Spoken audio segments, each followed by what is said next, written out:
Caros amigos, boa noite para todos.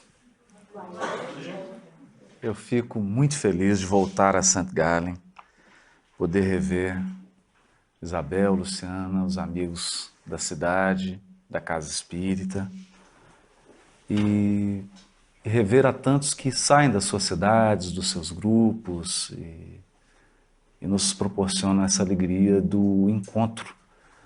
É tão bom quando os corações espíritas se encontram, podem fortalecer os seus laços de amizade, podem alimentar as suas esperanças, trocar experiências, porque é isso que nos fortalece para o trabalho. O nosso tema de hoje é Jesus, o médico das almas. E sempre que falamos na figura de Jesus, gostamos de lembrar do Jesus apresentado pela doutrina espírita, que é esse mestre grandioso, um grande educador das almas em evolução no planeta terreno. Ele nos conduz, acompanha o nosso processo evolutivo há milhões de anos.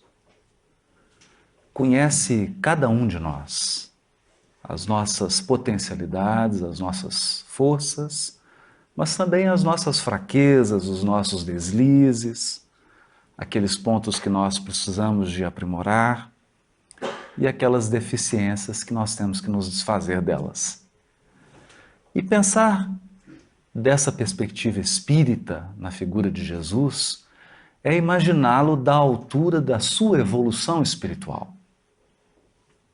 Nós não podemos comparar Jesus ao nosso acanhado patamar espiritual e psicológico, porque Jesus não cabe dentro de nós.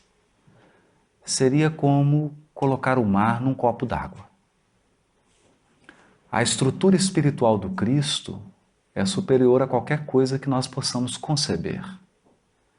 Portanto, deveríamos sempre olhar para Ele na qualidade desse mestre amável, cujas palavras, cujos atos e ensinos são responsáveis pela redenção das nossas almas. É nessa qualidade de estrela condutora dos nossos destinos espirituais que Jesus deveria sempre ser buscado, e não apenas numa procura superficial, humana, querendo catalogá-lo ou compará-lo às nossas deficiências e fraquezas. Nesse sentido, toda vez que falamos em Jesus como médico, é natural que pensemos nas curas realizadas por ele. E de fato, por onde Jesus andou, sempre foi procurado por pessoas doentes, criaturas que estavam enfrentando amplos sofrimentos. Alguns eram cegos de nascença, outros eram paralíticos, outros ainda sofriam de hemorragias e de uma gama de doenças de pele que na época sequer eram catalogadas, todas eram vistas como lepra, mas nem sempre se tratava dessa doença. E Jesus sempre tinha aquela palavra de carinho, aquele seu magnetismo poderosíssimo e ao mesmo tempo afetuoso, acolhedor, e muitas vezes as pessoas saíam da sua presença sentindo-se curadas fisicamente. O certo é que muitos dos que foram fisicamente curados por Jesus voltaram a adoecer. Muitos deles. Porque a base da doença não estava no corpo físico. E aquele processo inicial feito pelo Cristo de suporte magnético espiritual para a criatura pudesse superar a doença física, não pôde ser mantido por aquela mente, e ela então voltava para os mesmos padrões de sentimento, para os mesmos padrões de pensamento e, como consequência natural, voltava a apresentar os mesmos sintomas físicos. É também certo dizer que alguns conseguiram efetuar um processo de renovação espiritual genuína, conseguiram fixar a mensagem de Jesus, mudar completamente o rumo da sua vida, da sua evolução espiritual e se conservaram saudáveis. Mas 100%. Todas as pessoas que foram curadas por Jesus morreram. Porque a morte é um caminho natural da existência física.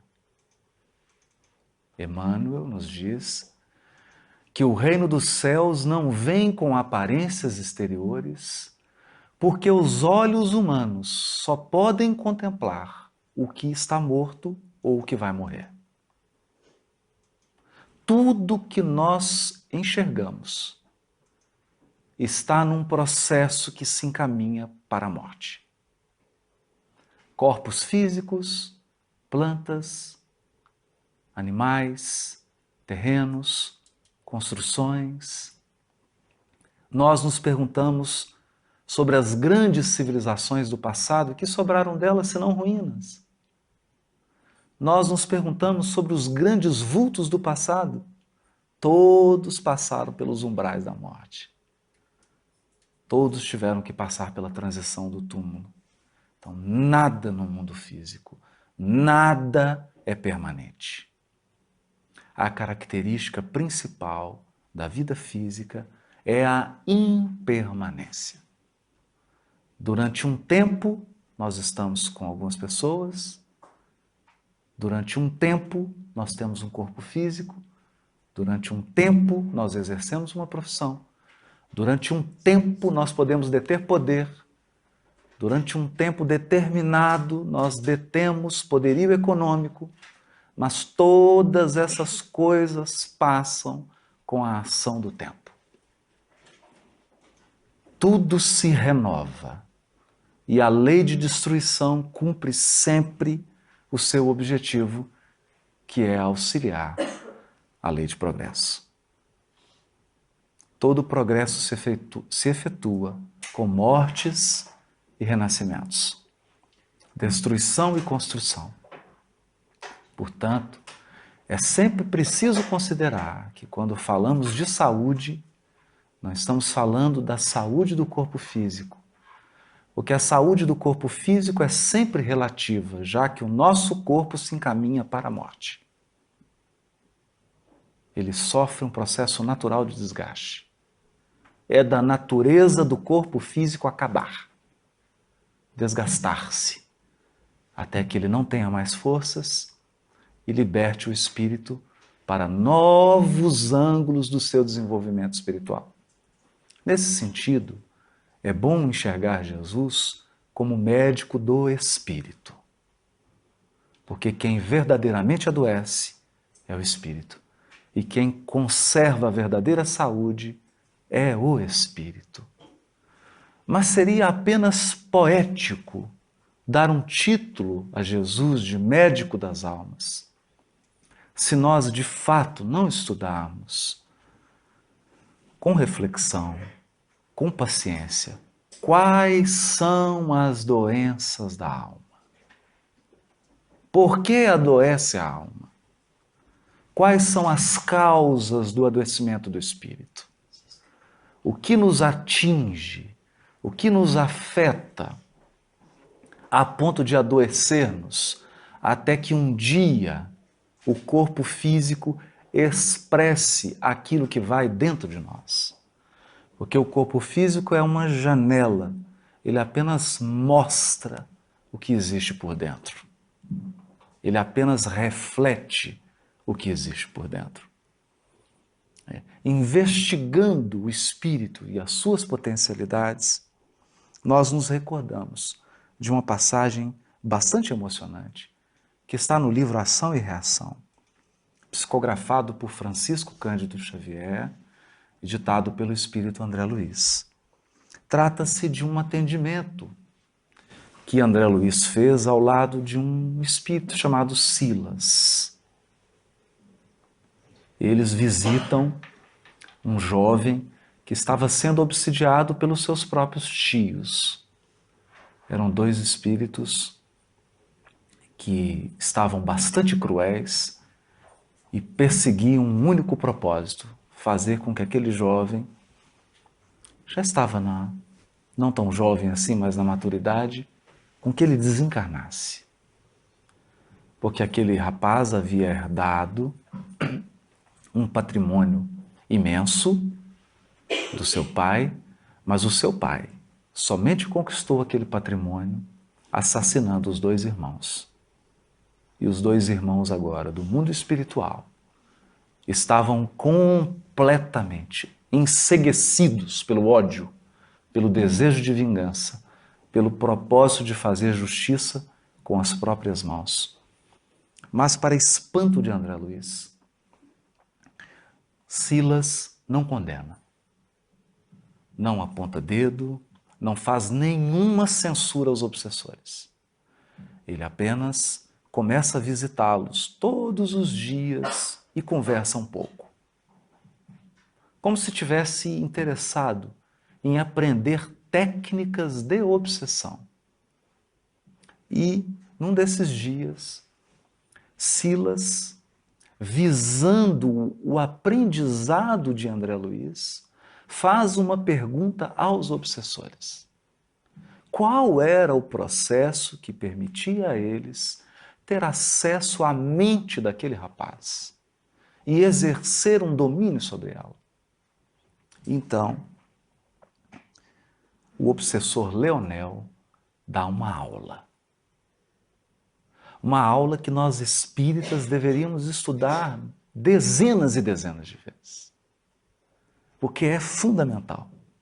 Então nós podemos dizer, sem nenhum gracejo, que nesse caso o obsessor conhecia mais de espiritismo que nós mesmos. Estavam estudando mais do que nós.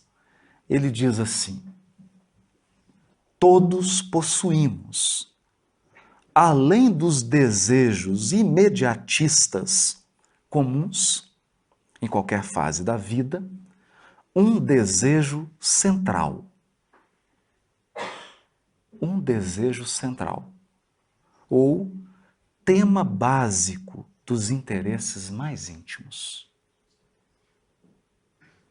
Ele está dizendo, no dia a dia, nós nos envolvemos num conjunto de atividades e às vezes as desenvolvemos de forma mecânica. E ao longo do dia é natural que nós tenhamos vários desejos. Desejo de tomar uma água, desejo de ir ao banheiro, desejo de almoçar, de jantar, desejo de sair, etc, etc. Mas não são desses desejos corriqueiros que eles estão falando. Eles estão falando de um desejo central. Cada um de nós possui um desejo central que nos move.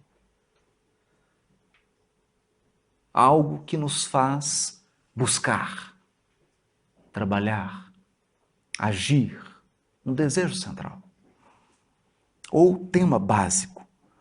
Por isso, além dos pensamentos vulgares, comuns que nos aprisionam à experiência rotineira, emitimos com mais frequência os pensamentos que nascem do desejo central que nos caracteriza. Pensamentos esses que passam a constituir o reflexo dominante de nossa personalidade. Por que reflexo? Porque nós emitimos esse pensamento e captamos o mesmo tipo de pensamento de outras mentes, quer sejam elas encarnadas, quer sejam desencarnadas. Isso então estabelece um circuito de troca mental, em que a criatura passa a vibrar num circuito fechado por 10, 20, 30, 40, 50, 60, 70, 80, 90 anos. No caso do rapaz que estava sendo obsidiado, seu desejo central aquilo que movia o seu espírito, era a vontade de acumular bens materiais e alcançar prosperidade financeira. Era esse o desejo central. Essa era a mola básica do seu psiquismo.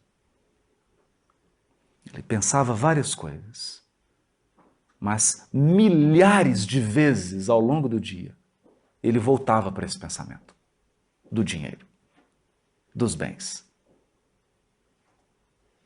E assim emitia e captava pensamentos. Desse modo, continua o obsessor, é fácil conhecer a natureza de qualquer pessoa em qualquer plano, através das ocupações e posições em que prefira viver. Assim é que a crueldade é o reflexo do criminoso. Que interessante. Quer dizer, a tônica do criminoso é a crueldade. A cobiça é o reflexo do usurário. A maledicência é o reflexo do caluniador. O escárnio é o reflexo do ironista. E a irritação é o reflexo do desequilibrado, tanto quanto a elevação moral é o reflexo do santo.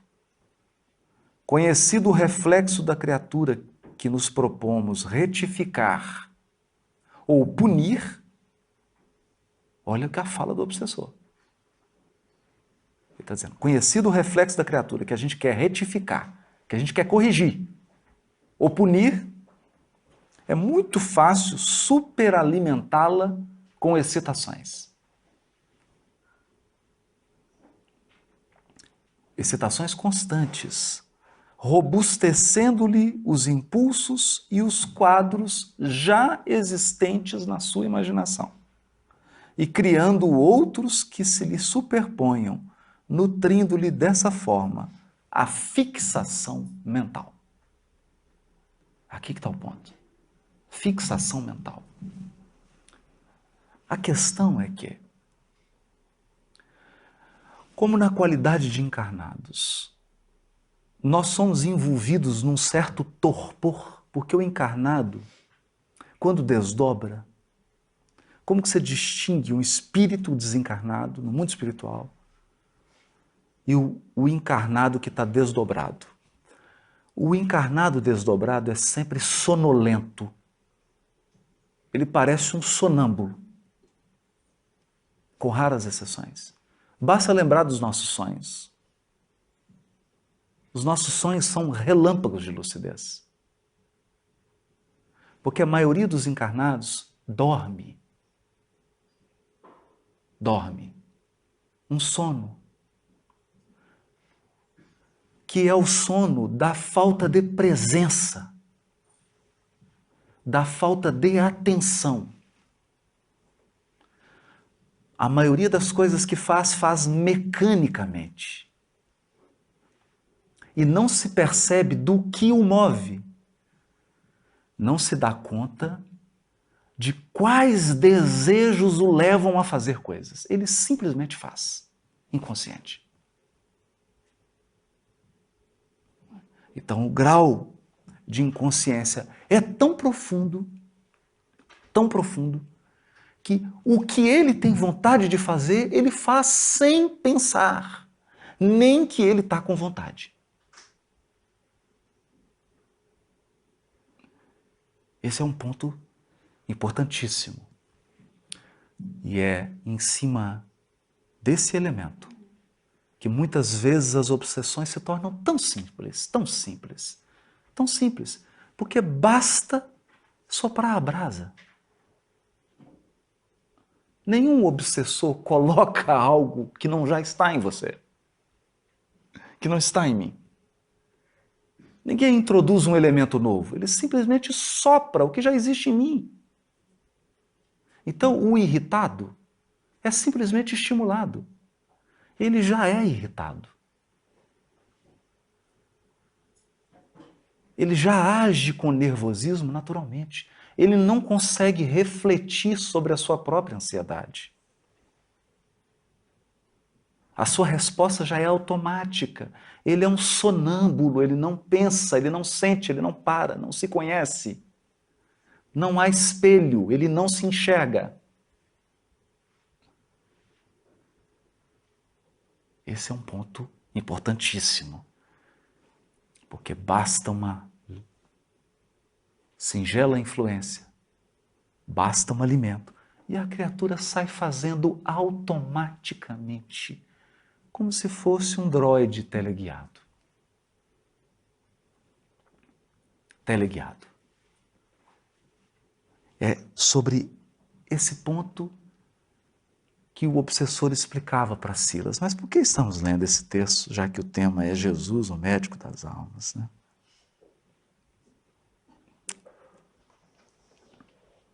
Nós selecionamos alguns casos que estão no livro Boa Nova. Casos relacionados a pessoas que Jesus atendeu e efetuou um processo de cura. De cura. Mas como se deu essa cura? Quando a criatura se aproximava do Cristo, imediatamente ele já percebia qual era o tema central daquele espírito. Qual era o desejo central daquele espírito? E qual era o seu grau de inconsciência? A sua falta de percepção de si mesmo. Então nós vamos começar por Madalena.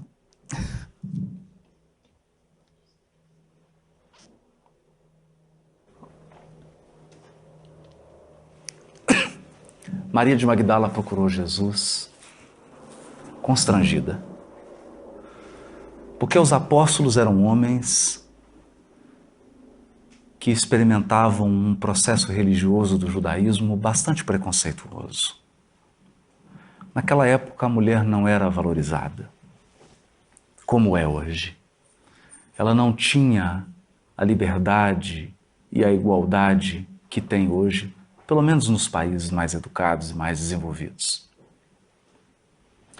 De modo que Maria de Magdala era mulher e por isso era sempre colocada à margem.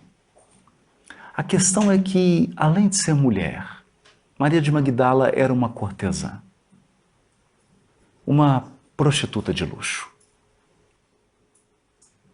Morava numa cidade maravilhosa e era dona de uma beleza incomum. Frequentava a casa de Maria de Magdala homens poderosos da época, grandes oficiais romanos, homens vindos da Grécia, da Síria, de todas as partes, que procuravam naquela mulher e viam nela apenas uma oportunidade de darem vazão ao desejo central dos seus espíritos, que era o desejo sexual. E Maria de Magdala, vivendo em meio a esse luxo das sedas, dos perfumes, das comidas, de ser cortejada, de ser apreciada, de ser elogiada, de receber presentes, porque isso toca o elemento feminino de um modo muito especial, ansiava e se alimentava disso. Mas quando ela ouve Jesus falando do amor, Maria de Magdala começa a enxergar onde, em que área, em qual setor o seu espírito estava enfermo. Isso é fundamental. Porque como nós temos um hábito de encarar a enfermidade apenas do corpo físico, é dificílimo ver a enfermidade do espírito. E todos somos enfermos do espírito. Todos. Alguns enxergam, outros não. Alguns vão enxergar em poucos anos, outros vão precisar de 400, 500 anos para enxergar. Maria de Magdala enxergou, porque quando ela ouviu Jesus falar do amor, ela percebeu que ela, na verdade, no fundo da sua alma, no mais profundo do seu espírito, ela desejava ser amada. E ela desejava amar. Mas, como ela não tinha consciência de si mesmo, como ela não era capaz de enxergar-se, nem de conhecer-se, Maria de Magdala vivia num determinismo. Ela não conseguia ser senhora do seu desejo. Era o seu desejo que era senhor dela. Então ela era cortesã e vivia aquelas experiências porque não entendia o seu desejo, porque não sabia lidar com aquela força, não sabia lidar com aquele potencial. Então ela procura Jesus. Procura ele e diz assim: Senhor, ouvi a vossa palavra consoladora e venho ao vosso encontro.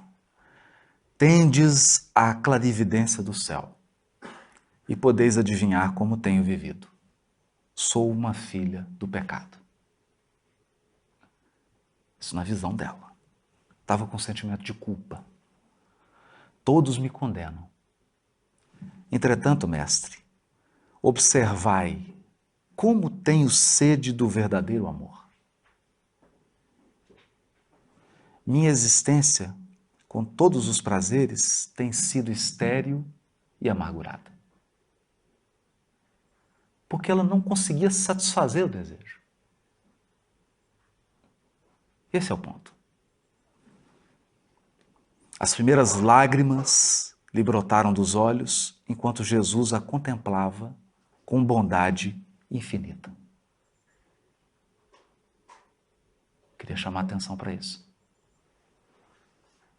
Jesus contemplava Maria de Magdala com bondade infinita. Não havia um olhar de censura. Não havia uma vibração de censura. Nada do magnetismo de Jesus censurava Maria de Magdala. Dele só emanava uma bondade infinita. Ela foi integralmente acolhida pelo Cristo. E aqui começa o seu processo de cura. Porque só a bondade cura os espíritos. Só o amor é capaz de curar almas para sempre. Nada mais. Nenhum discurso moralista, nenhum puxão de orelha. Isso ajuda, mas isso não cura.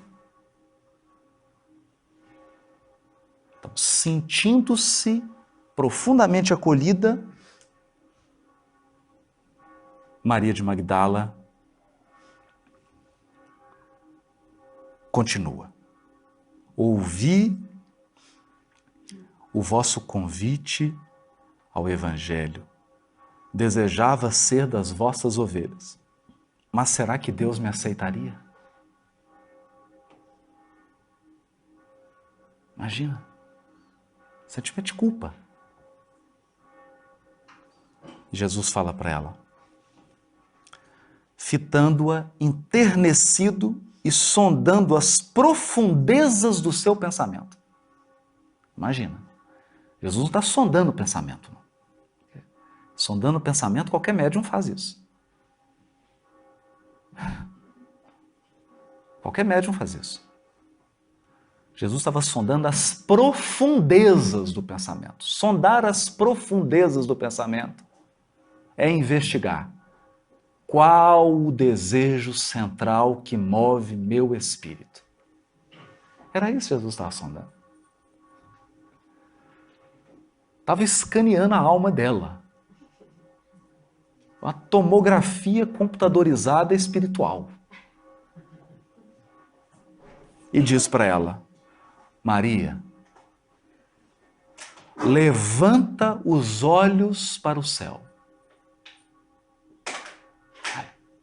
e regozija-te no caminho, porque escutaste a boa nova do reino e Deus te abençoa as alegrias. Imagina. Até agora só acolhimento. Levanta os olhos. Levanta os olhos. Acaso poderias pensar que alguém no mundo estivesse condenado ao pecado eterno?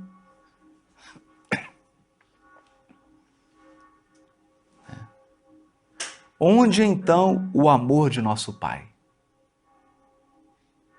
Onde o amor? Nunca viste a primavera dar flores sobre uma casa em ruínas? Olha, a primavera encher de flores uma casa em ruína, as ruínas são as criaturas humanas. Porém, as flores são a esperança em Deus.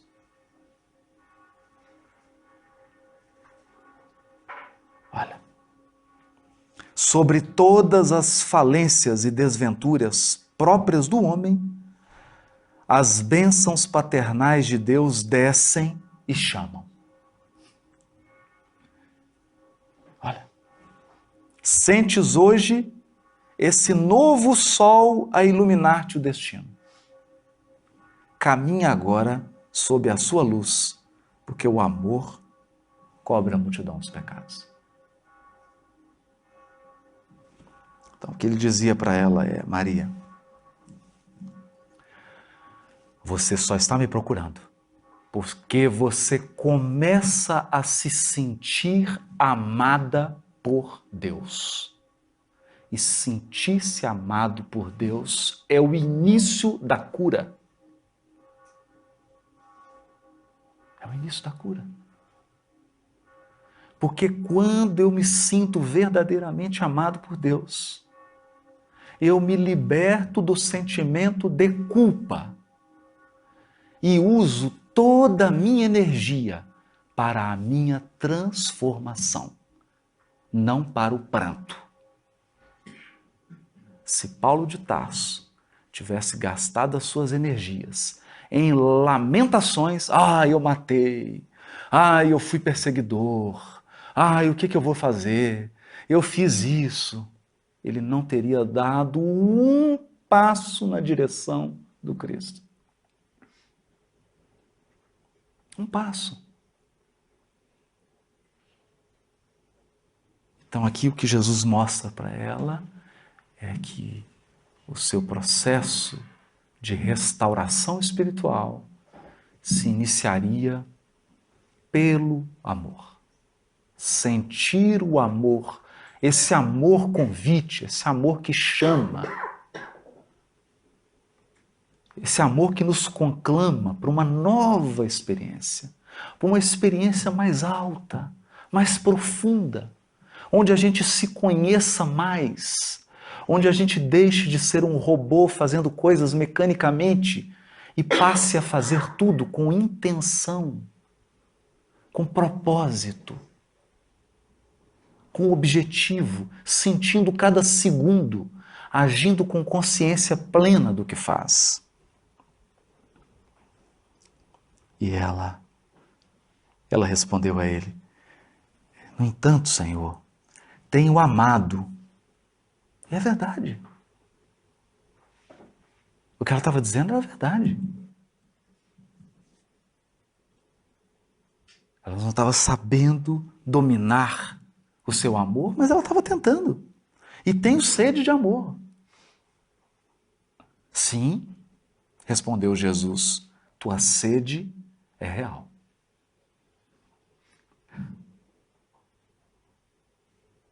Imagine. compreensão do Cristo. E aí ele diz para ela: o mundo viciou todas as fontes de redenção. E é imprescindível compreender que em suas sendas a virtude tem de marchar por uma porta muito estreita. Por quê? Porque todos os potenciais da alma foram desvirtuados. Desde a sexualidade, à posse, ao poder, tudo foi desvirtuado. Por isso é tão difícil. Porque já está tudo viciado. Os hábitos humanos estão todos viciados. Geralmente, um homem deseja ser bom com os outros ou honesto com os demais, olvidando que o caminho onde todos passam é de fácil acesso e de marcha sem edificações.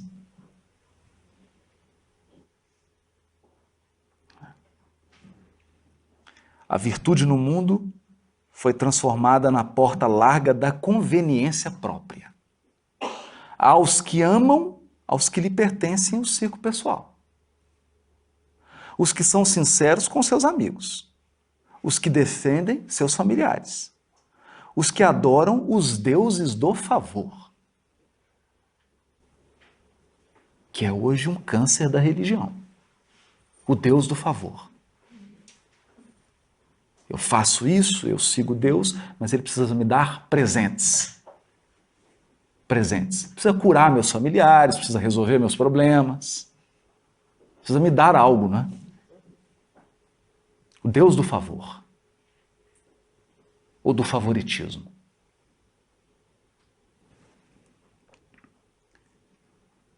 O que verdadeiramente ama, porém, conhece a renúncia suprema a todos os bens do mundo e vive feliz na sua senda de trabalhos para o difícil acesso às luzes da redenção.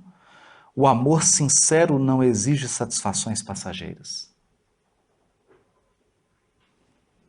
que se extinguem no mundo com a primeira ilusão. Trabalha sempre sem amargura e sem ambição, com os júbilos do sacrifício. Só o amor que renuncia sabe caminhar para a vida suprema. E aqui ele começava o seu processo educativo. Sim, ela desejava o amor. Ela tinha sede de amor. Mas aqui Jesus falava sobre o verdadeiro amor. O amor que renuncia. E ela fica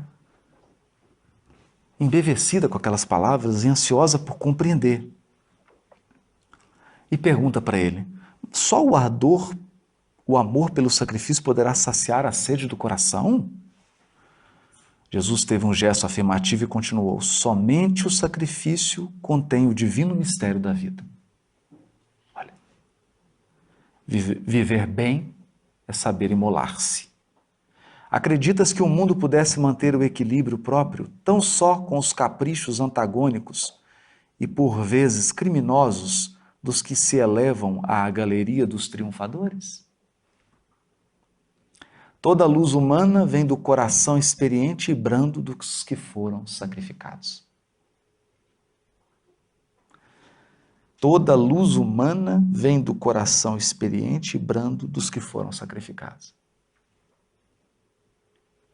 Basta pensar nas mães.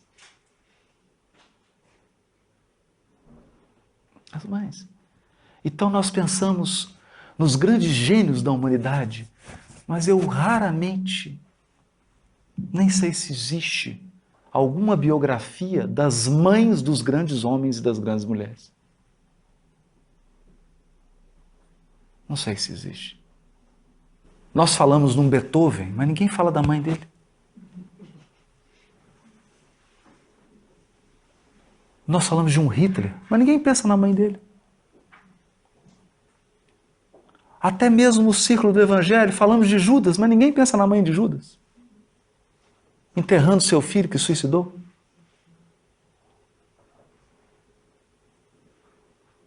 Pensamos nos grandes nomes da fortuna, da política, do poder, das letras, das artes.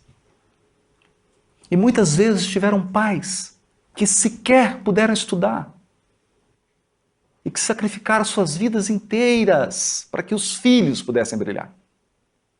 Então quem sustenta o mundo? Os triunfadores? A maioria dos triunfadores do mundo está querendo ser servido.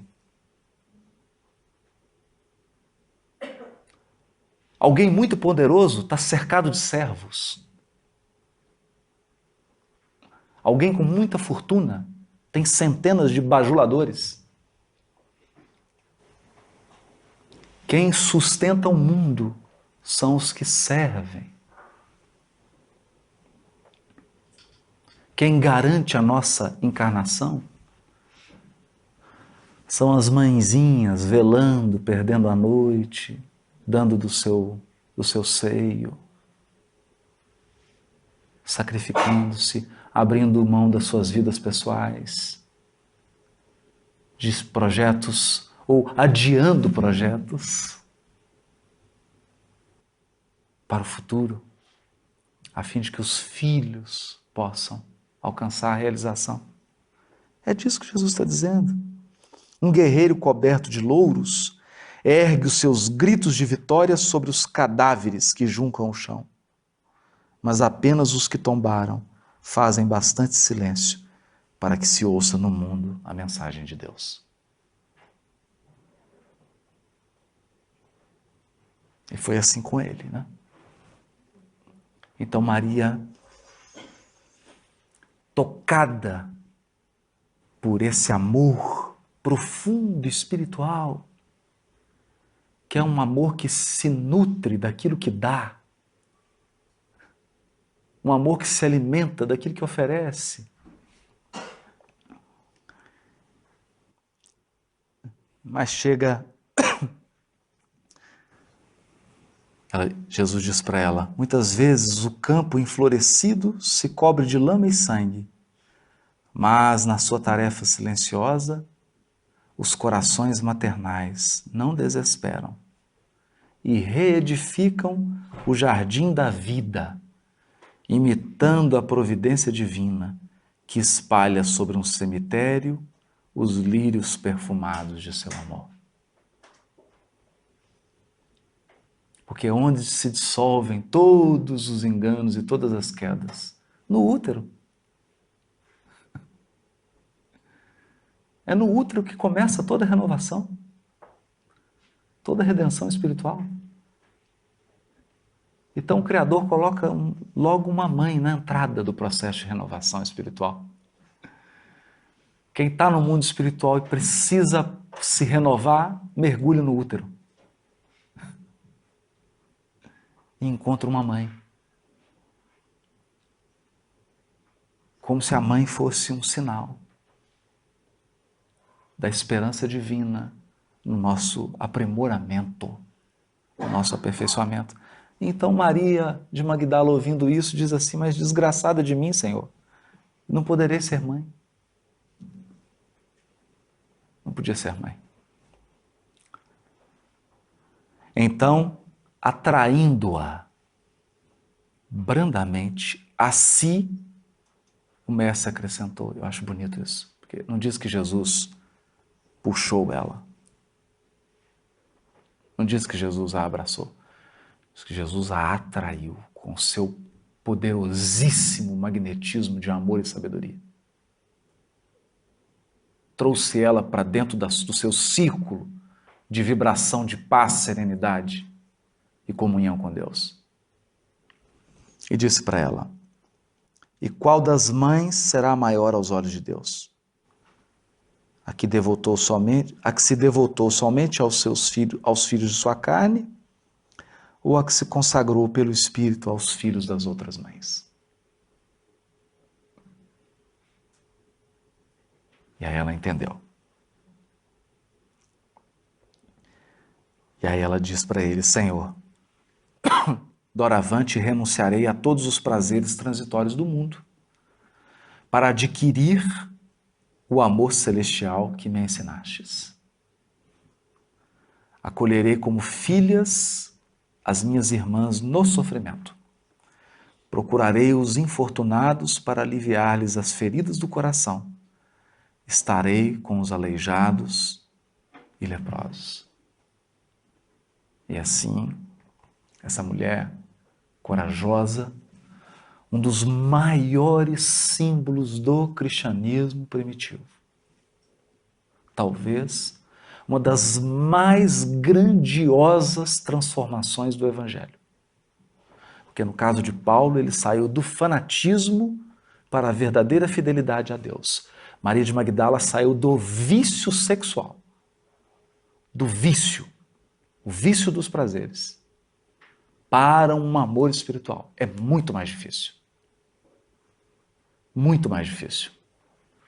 E ela se entrega a um processo de doação no Vale dos Leprosos e contrai lepra. Adoece o corpo.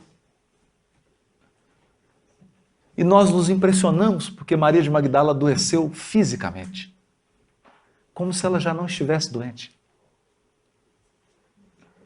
Porque, na verdade, quando o seu corpo expressou a lepra, é porque o seu espírito estava se purificando.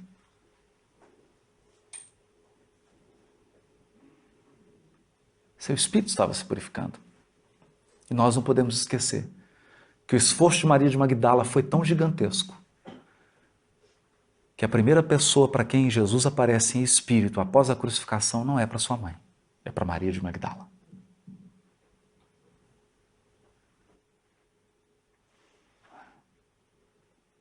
Em resposta ao gigantesco movimento interior que Maria de Magdala fez, ela foi curada. Porque agora ela desejava ser amada, do mesmo jeito. Ela desejava amar, mas de um jeito diferente. Porque ela não se entregava mais a esse desejo de maneira mecânica, inconsciente, de maneira carente, inconsequente. Agora ela tinha domínio de si mesma. É ela que estava no comando do seu desejo central. E tornou-se um vulto do amor. Um vulto do amor. Conta Humberto de Campos que ela andava pela cidade já muito leprosa. As portas todas se fecharam. E ela então desencarna sozinha. E quando ela se vê fora do corpo, percebe que as mãos de Jesus tocavam nela, dizendo para ela que ela havia vencido, que ela havia alcançado aquele amor que renuncia, que ela estava curada.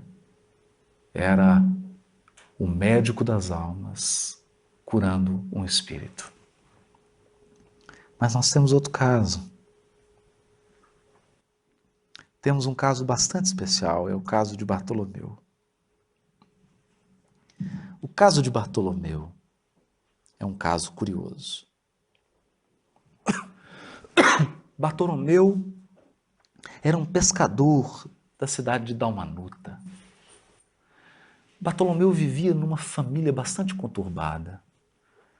Os seus irmãos não tinham nenhuma afinidade com ele, nem mesmo o seu genitor gostava muito dele. E Bartolomeu era uma pessoa muito triste, muito depressiva. Dessas pessoas que sempre acham que estão perdendo, são irritados, acham que todo mundo está dando prejuízo nele. Era alguém inconformado com a sua situação de pobreza, inconformado com o progresso daquelas pessoas que ele achava que eram ímpios, que não deveriam ter prosperidade. Então, Bartolomeu estava meio que sem lugar no mundo. O seu desejo central, na verdade, isso fica revelado no capítulo 8 do livro Boa Nova, chamado Bom Ânimo. O desejo central de Bartolomeu era alcançar a prosperidade. Ele não se conformava. Bartolomeu, psicologicamente, nos lembra aquele espírito que numa encarnação anterior teve muitas facilidades materiais e vem numa encarnação com pouquíssimos recursos. Então, esse espírito fica muito entristecido e com uma alta dose de revolta no coração. Ele não consegue se relacionar, ele está sempre incomodado, nada é suficiente, ninguém gosta dele, e ele assume uma atitude então que vai se fechando, quanto mais ele se fecha, mais as pessoas se afastam dele, mais o isolam, e gera-se um ciclo vicioso de solidão, de tristeza, de depressão, e a pessoa vai entrando num caminho sem volta. Esse era o perfil de Bartolomeu. E ele então procura Jesus e começa a falar do crime, que o crime está se alastrando no mundo, que a maldade está crescendo, que está numa crise, que a moeda na Galileia estava fraca, que os governantes romanos não estavam exercendo o seu mandato, estava tudo ruim. Pintou aquele quadro de tempestade, aquele quadro fechado, um tempo sombrio. E Jesus ouve Bartolomeu, que estava quase chorando, fita-o brandamente, e fala com serenidade para Bartolomeu. A nossa doutrina, entretanto, Bartolomeu, é a do Evangelho, ou Boa Nova. E já viste, Bartolomeu, uma boa notícia não produzir alegria?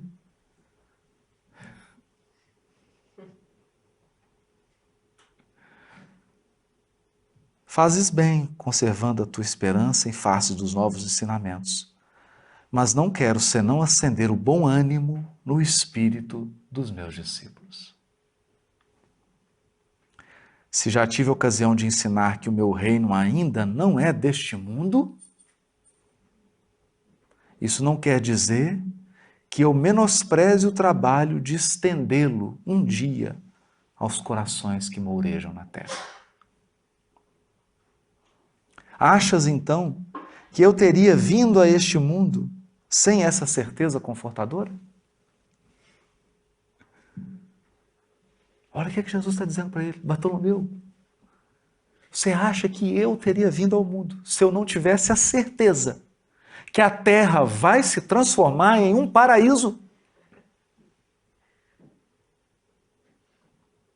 Você acha que eu teria vindo sem essa certeza?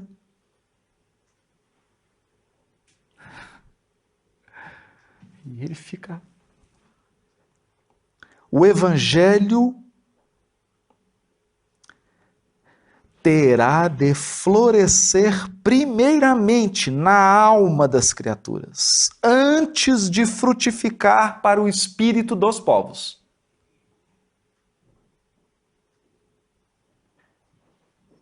E é incrível porque hoje nós vemos espíritas que estão como Bartolomeu. Porque estamos vivendo a transição planetária. Então está cheio de espírita Bartolomeu, deprimido, triste, achando que vai acabar tudo, meu Deus. Perdeu o controle. Existem só 100 bilhões de sistemas solares na nossa galáxia. Só.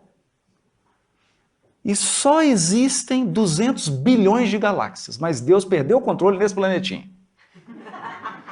Nesse universo gigantesco, aqui no planeta Terra, perdeu o controle. Está fora do planejamento. Então, algum encarnado vai ter que resolver para Deus. E ensinar para o Criador como é que faz. Porque, afinal de contas, nunca nenhum planeta, nas 200 bilhões de galáxias, passou pela transição planetária. É uma experiência nova para Deus. É o primeiro planeta em transição no universo infinito, desde que Deus criou, que é desde sempre. Entende? É o olhar Bartolomeu. Então, Jesus diz, o Evangelho tem que florescer primeiro nas almas, para depois frutificar no espírito das nações. Nós não veremos Evangelho nas coletividades, nas nações, enquanto as almas não forem evangelizadas. É por isso que o nosso trabalho é de evangelização de corações, não de multidões.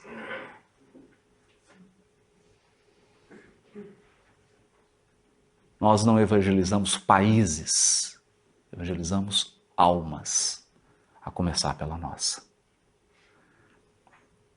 Só frutifica no exterior depois que florescer dentro. Dentro. Então, é simplesmente espírito de sequência da natureza. Não dá para querer já colher o fruto, se nem mesmo as flores desabrocharam. E enquanto houver um ser humano na terra gritando com alguém dentro de casa, não tem mundo ditoso. Não tem reino dos céus na terra.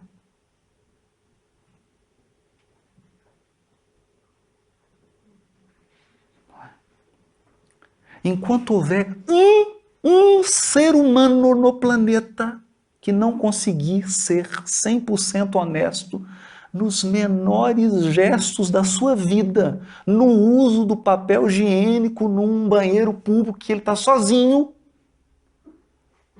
não tem reino dos céus.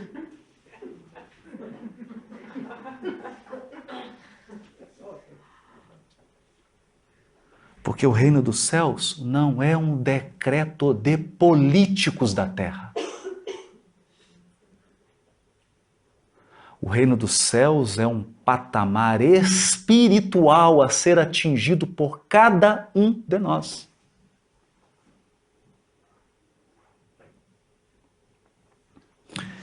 Bartolomeu ficou assustado. Né?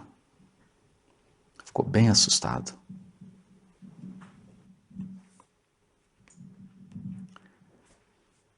E Jesus continuou. Mas falou para ele: venho de meu Pai. A fala de Jesus é tão forte, né?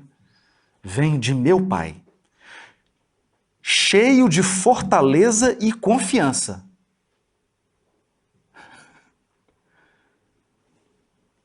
E a minha mensagem terá de proporcionar grande júbilo a quantos a receberem de coração.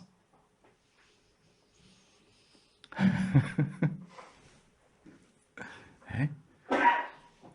E depois disso ele foi crucificado e já se passaram 2000 anos e ele está cheio de fortaleza e de confiança. São 2000 anos. Porque são 2000 anos.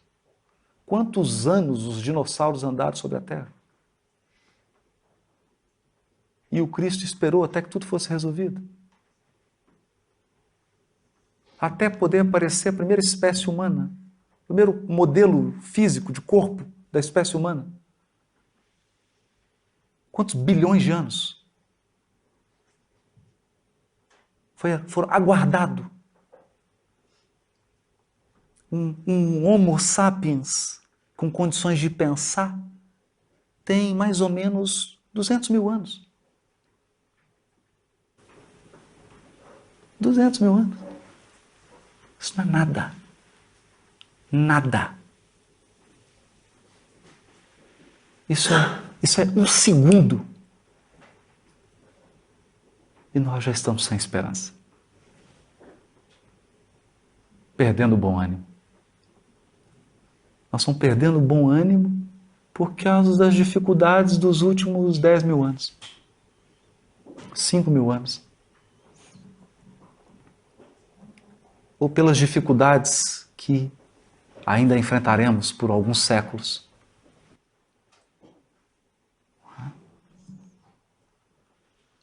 A vida terrestre, continuou Jesus, é uma estrada prodigiosa que conduz aos braços amorosos de Deus. Olha, o trabalho é a marcha, a luta comum é a caminhada de cada dia. Os instantes deliciosos da manhã e as horas noturnas de serenidade são os pontos de repouso.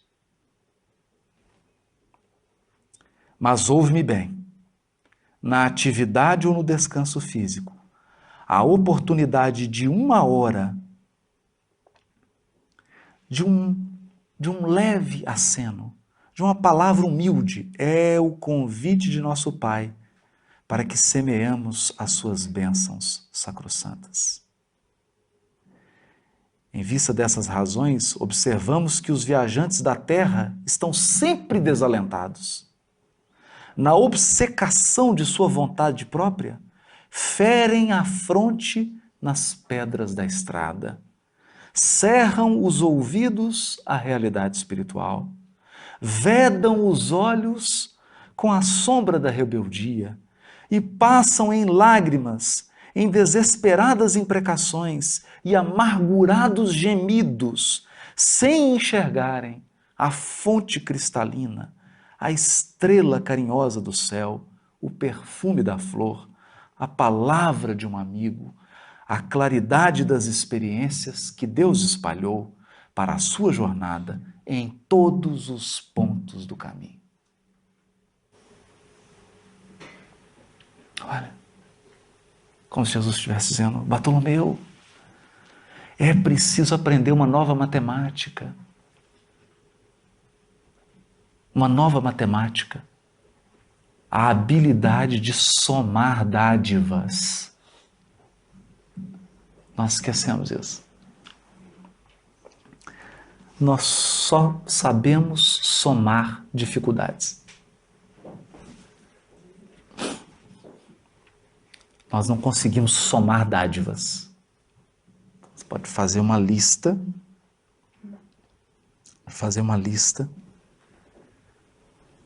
de tudo de bom que você tem na sua vida e de tudo de ruim. Vai ver que, invariavelmente, a lista das coisas boas são maiores que as coisas ruins. Com certeza. É porque não dá para ter tudo. Não dá para ter tudo. Então nós temos que nos desfazer de certas expectativas pueris. É o que Jesus dizia para ele. Mestre, os vossos esclarecimentos dissipam os meus pesares, mas o Evangelho exige de nós fortaleza permanente? Jesus falou para ele assim: a verdade não exige, transforma.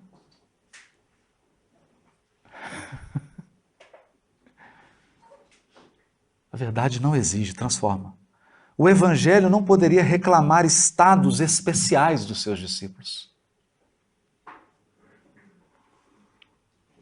Porém, é preciso considerar que a alegria, a coragem e a esperança devem ser traços constantes das atividades do cristão em cada dia. Traços constantes. A alegria, a coragem e a esperança. Por que nos firmarmos no pesadelo de 1 hora, se conhecemos a realidade gloriosa da eternidade com nosso Pai?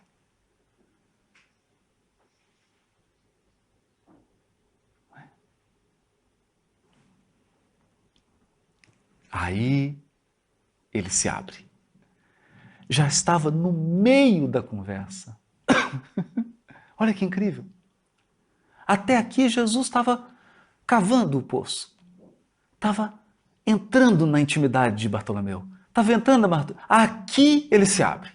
Aí ele fala qual que é o desejo central dele. O que de fato está incomodando ele. Não é a moeda, não é o câmbio, não é a presidenta, o primeiro-ministro, não é isso. Ele vai falar o que está incomodando ele. E quando os negócios do mundo nos são adversos? E quando tudo parece lutar contra nós? Entende? Oh, Jesus, por que eu não consigo alcançar a prosperidade financeira na minha pescaria? Falou o desejo central. O desejo central dele era de prosperidade material. Como ele não alcançava a prosperidade material, nada valia.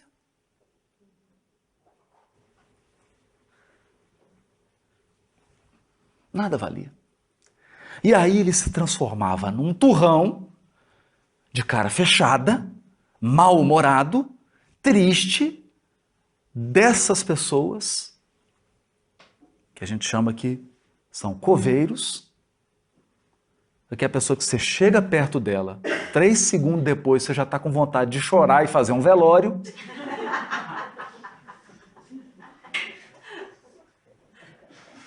E as pessoas se afastavam dele ou o tratavam com agressividade e ele achava estranho.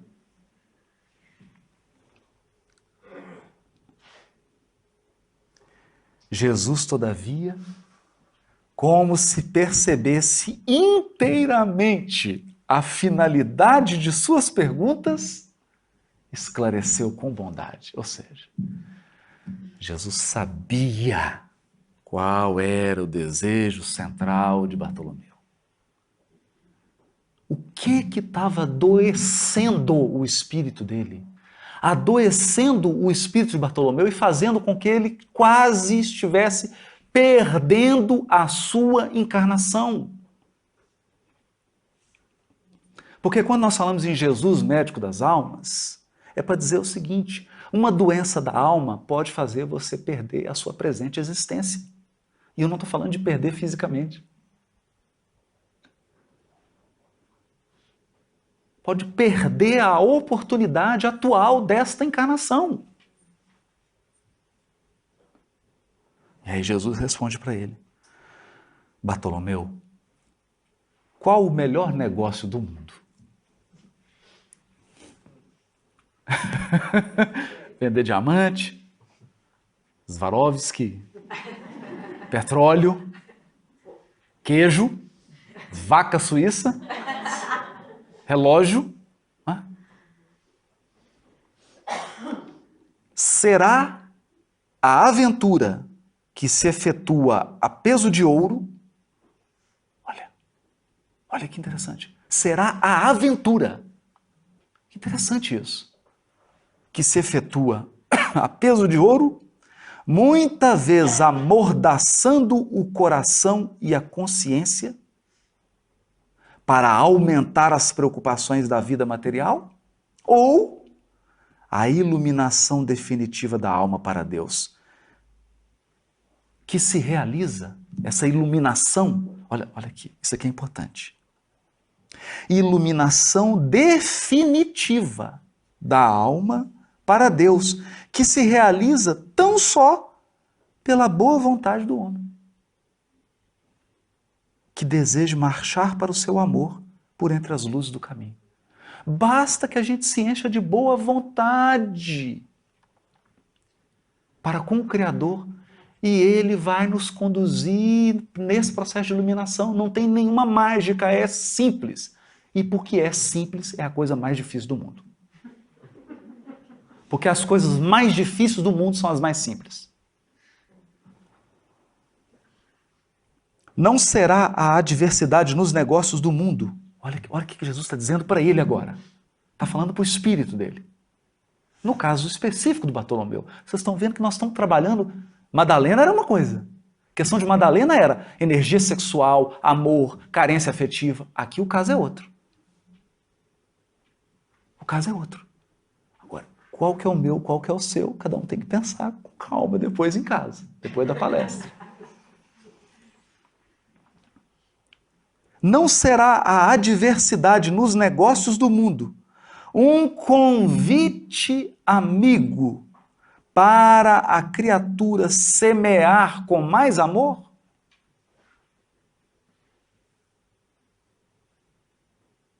Porque se eu estou colhendo adversidade, é porque a minha semeadura não foi boa.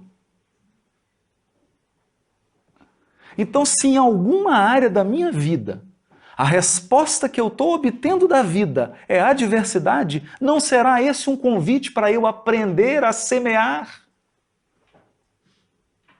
Então, se a minha adversidade é na relação afetiva, conjugal, não será um convite para eu semear mais amor?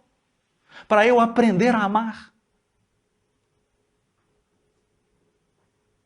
Sair dessa postura do carente chorão e passar a amar, aprender a semear amor. Olha o que Jesus está dizendo para ele.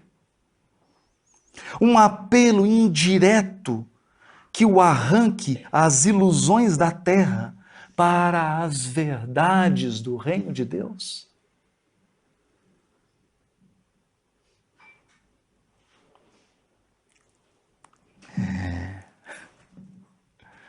Aí ele tentou a última, né? Ele falou assim, mas já estava tocado. Aqui ele já estava balançando. Ele pergunta para Jesus, mestre, e não será justificável a tristeza quando perdemos um ente amado? Aí Jesus disse para ele, mas quem estará perdido se Deus é o Pai de todos nós?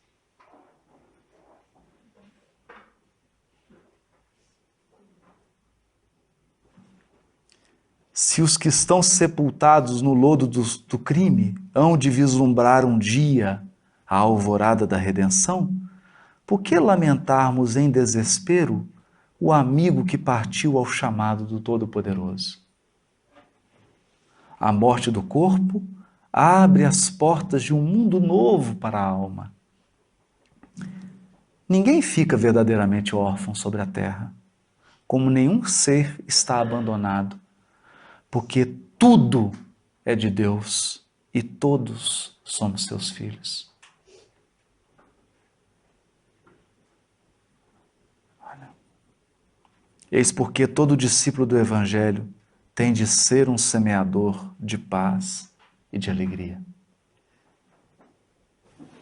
De paz e de alegria. Jesus entrou em silêncio, como se houvesse terminado a sua exposição. Acabou. Estava curado, Bartolomeu. Ele foi para casa, quando abriu a porta da sua casa, já logo recebeu aquele xingo do pai, os irmãos começaram a xingar e todo mundo já sabia. Porque os relacionamentos são como xadrez. É simples. Sempre tem aquela pessoa, basta ela falar 2 palavras, você já está gritando com ela. E ela já sabe quais são as palavras.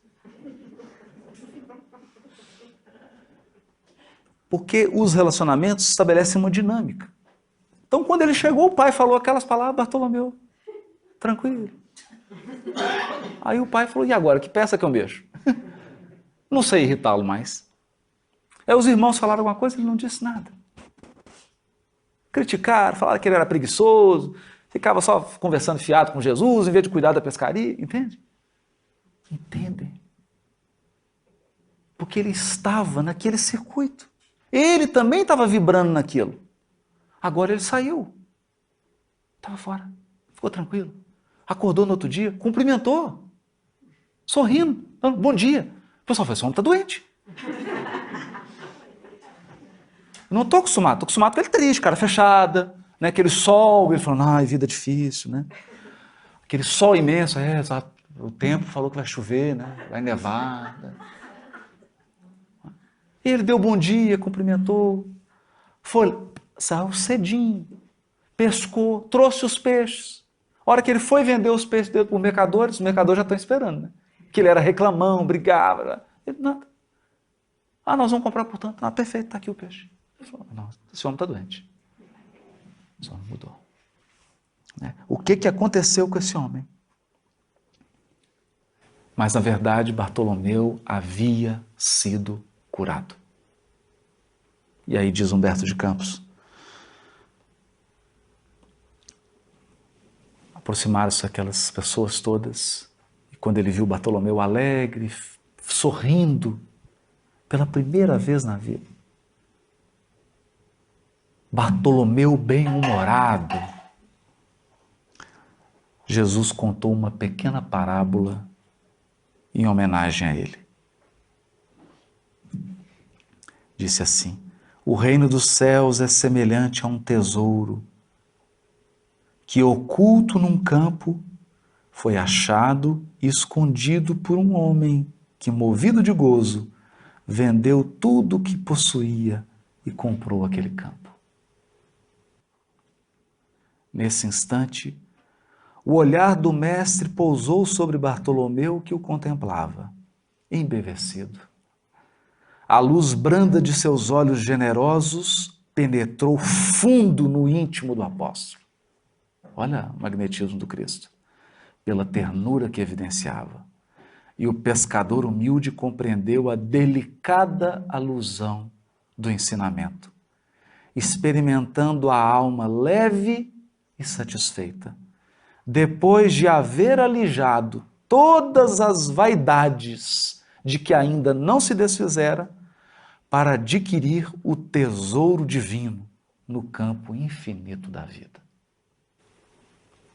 Era mais uma cura de mais um apóstolo através dessa ação transformadora do Cristo. Eu vou citar só duas. Tem várias outras, tem com Simão Pedro, tem com Tiago, tem com Tadeu, tem com vários que procuraram o Cristo, vários apresentando processos mórbidos do espírito. Porque as doenças físicas não são tão difíceis assim, afinal de contas. Todos vão ficar sem doença no dia que a gente desencarnar. Acaba todas as doenças físicas. Mas há processos insidiosos que se instalam na alma. Revolta, cobiça, indisciplina, falta de gratidão, ressentimento, ódio, incompreensão. São processos que instalam no espírito e provocam um conjunto de ações.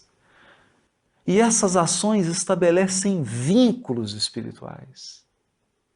E por vezes nós gastamos várias existências para poder reparar esses vínculos que foram gerados por conta de um desejo central, mal conduzido. Um desejo central que nos dominou, quando na verdade nós devemos ser os senhores dos nossos desejos.